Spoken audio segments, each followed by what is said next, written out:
As the sun rose higher over the fields of Kurukshetra, the chariot bearing Arjuna and Krishna stood motionless amidst the roaring chaos of the battlefield. The conversation between the warrior prince and the divine charioteer continued, calm amidst the storm. Though Arjuna's mind had cleared somewhat from the earlier despair, new questions now stirred within him. "Krishna," he asked with furrowed brows, "you praise knowledge over action, yet you urge me to fight. If knowledge is superior, why should I act at all? Why not renounce this battlefield and pursue spiritual wisdom in solitude?" Krishna smiled, his eyes reflecting the infinite. "You speak of renunciation, Arjuna, but your thoughts are not yet free from confusion. Simply avoiding action does not lead to freedom. No one, not even for a moment, can truly remain inactive.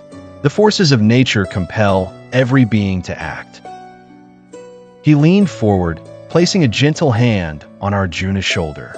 "There are two paths, Arjuna," he said, "the path of knowledge for those inclined to deep contemplation, and the path of action for those who serve the world through their duties. But understand this, even those on the path of knowledge must act. The key is not whether you act, but how you act." Arjuna listened carefully.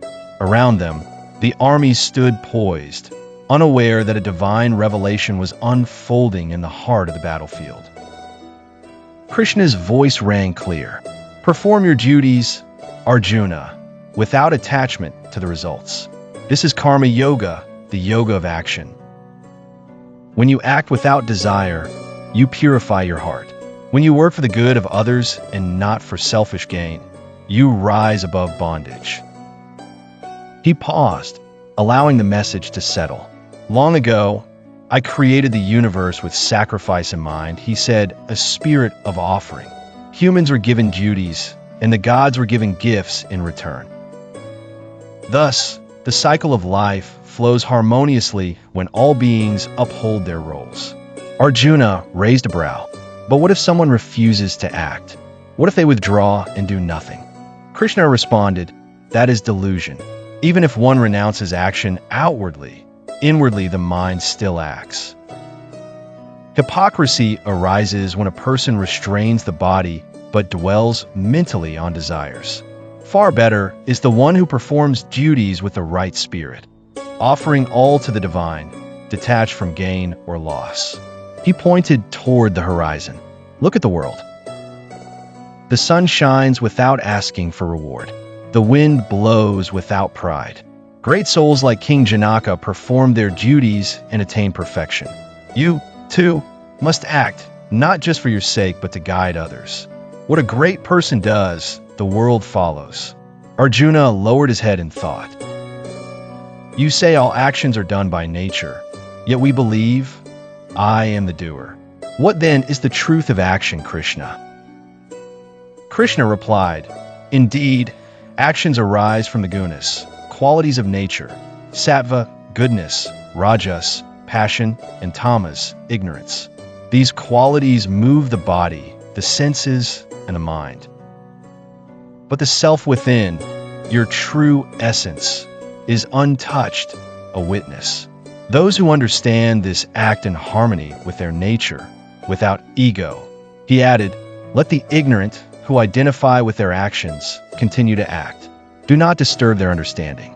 Instead, inspire them through your own example." Then Krishna gave Arjuna a powerful warning. "If, out of ego, you say, 'I will not fight,' your nature will still drive you to action. You were born a warrior.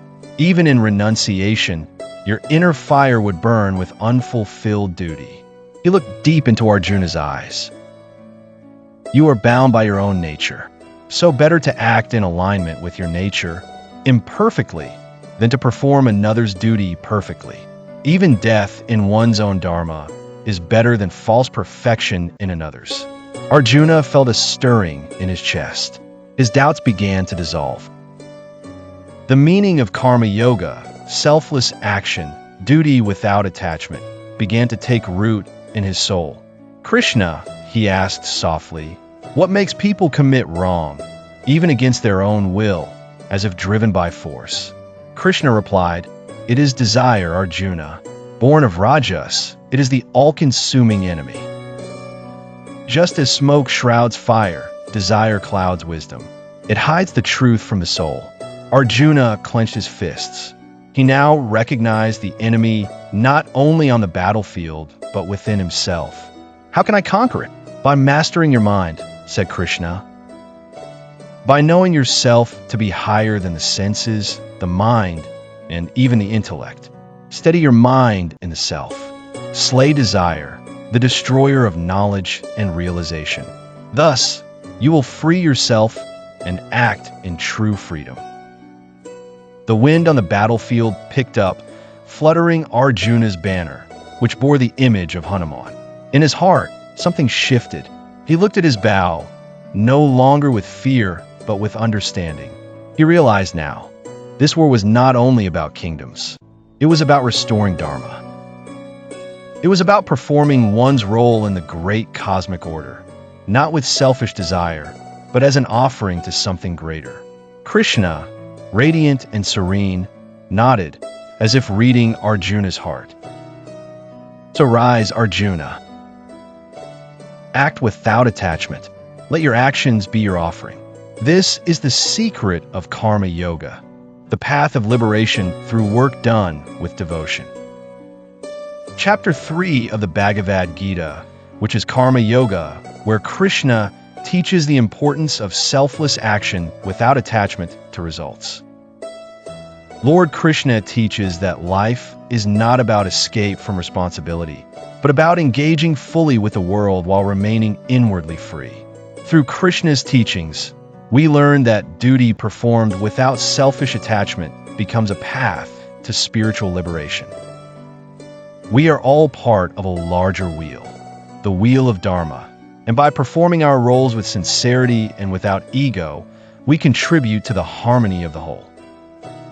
The battlefield may be Kurukshetra, or our own lives filled with conflicts and decisions, but the path is the same, to act selflessly, anchored in wisdom and guided by our highest nature.